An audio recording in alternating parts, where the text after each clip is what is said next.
Okay, in a nutshell, how to replace strut rod bushings on a 71 Dodge Dart. Drum brakes.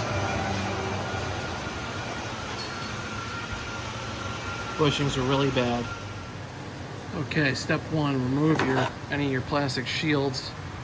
Passenger side, you got, looks like one over here. Driver's side, you got two. Okay, step two, get the roll pin out of the bar. Yes, I said roll pin. That's what it had in there. It's either that's original or, you know, it was replaced a million years ago. Who knows? But you're going to have a lot of fun getting that out. That's what you got.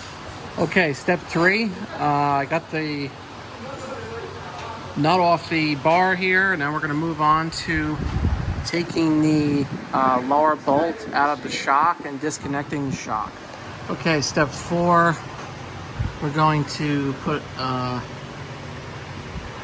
breaker bar and a socket on the torsion bar bolt here and completely loosen up the torsion bar.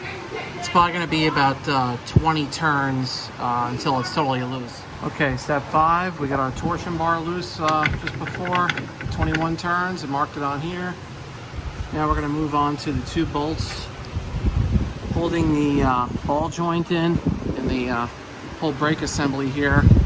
You can get to that through the front side, line up this car with drum brakes obviously, line up the notch in your hub so you can get your socket in there with an extension on a ratchet. On the back side, you will have to take off the brake spring here. Okay, step six, you're going to want to take the big nut off the front of the torsion bar here. As you can see in step five, we took the nuts out of the ball joint. Got a lot of room here now. You can move this arm up and down. And then you're going to also want to take the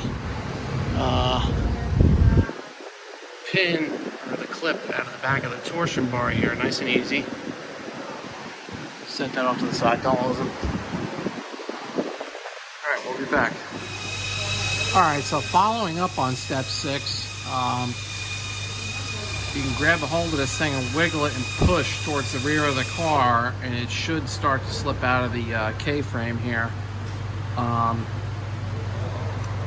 See it there, that comes out. This side was a little stuck versus the driver's side, so I used a rubber dead blow here. Give it a couple of nice whacks on the front, and the torsion bar broke free in the rear.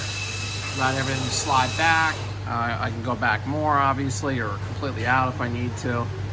And then now I can get right in there and replace these bushings. And yeah, and then we gotta reassemble everything.